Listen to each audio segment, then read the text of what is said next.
Hello everyone, I'm Sheriff Wayne Ivey and you're watching Tell Me I'm Wrong. Tell me I'm wrong for thinking that the only thing politicians and gun control advocates ever talk about are taking guns away from law-abiding citizens. Tell me I'm wrong for thinking that we never hear gun control advocates talk about taking guns away from violent criminals or keeping violent offenders locked up behind bars so they can't shoot someone else. Even better, tell me I'm wrong for thinking that gun control advocates should wake up and realize that law-abiding citizens aren't the ones killing people every day in places like Chicago and New York. Folks, our Second Amendment is under attack, and all we ever hear anymore are politicians and gun control advocates who talk about taking our guns away. They spew buzzwords like universal background checks, closing the background check loophole, banning assault weapons, prohibiting high-capacity magazines, minimum age of gun ownership, waiting periods, red flag laws. Man, the list goes on and on. And now, the latest insanity?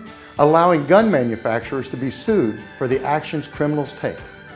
Not once do they ever talk about keeping violent criminals who shoot people locked up, or even stiffer penalties for freaking criminals who steal guns from law-abiding citizens. And of course, we never hear the media talk about how law-abiding citizens, you know, good guys with guns, stop bad guys with guns from attacking their family, shooting up churches, robbing businesses, or breaking into their homes and stealing their crap. Nope, all we ever hear about is how law-abiding citizens are bad people because they legally possess guns.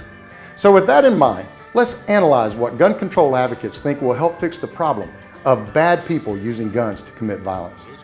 First and foremost, let's talk about their number one talking point: universal background checks and closing the so-called background loophole. Folks, here's a bulletin for you. Violent criminals don't care anything about background checks or buying a gun at the gun show. You know why? Because they don't legally buy guns in the first place. They steal them by breaking into homes, stores, and cars. Or they buy them on the street from thugs who broke into homes, stores, and cars. So in short, there's not a single criminal who would be stopped by a background check. But I promise you this, if we start locking their sorry butts up and keeping them locked up, every time they steal a gun, we will see gun violence decline in massive numbers. Even better, let's get back to giving them 10, 20, or life every time they use a gun in the commission of a crime. And not only will we see gun violence drop, we'll also see the violent crime rate go down. Oh, and as to the concept that banning assault rifles and high-capacity magazines will stop violent criminals from shooting people, how about this? Rifles don't shoot people. Criminals shoot people with rifles and handguns, and even stab people with knives if their sick little mind tells them to do so. I own tons of guns, and I promise you that not one of my guns is ever fired by itself. I can leave them laying in the safe, out on a table, or even on my hip in plain view, and not once will my guns fire without me pulling the trigger. I know it's perplexing, but somehow my guns never shoot without the trigger being pulled by a human.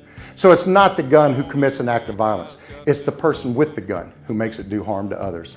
And of course, the latest in the all-time greatest acts of insanity are those that want to open up the gun manufacturers to lawsuits for what some evil person with a gun decides to do. Well, if that's the case, perhaps we should start suing all of the car manufacturers when someone gets drunk and causes a crash or takes someone else's life. Heck, if we're going to go that far, let's start suing the manufacturers of forks for helping to make people overweight and having heart failure. No, that's not the answer either. But I'll tell you what is the answer. Start locking violent criminals up and keep them locked up so they can't victimize anyone else. Stop trying to take guns away from law-abiding citizens and enhance sentencing guidelines for those who break the law while using a firearm. And you know what makes more sense than anything else? Leave the United States Constitution alone, as it was written to protect us, our rights, and our freedoms. In fact, it's what makes America the single greatest country on the planet. Tell me I'm wrong, but I'll bet you won't, because it's just common sense. Well, I say it's my right to feel safe at home. Tell me I'm wrong.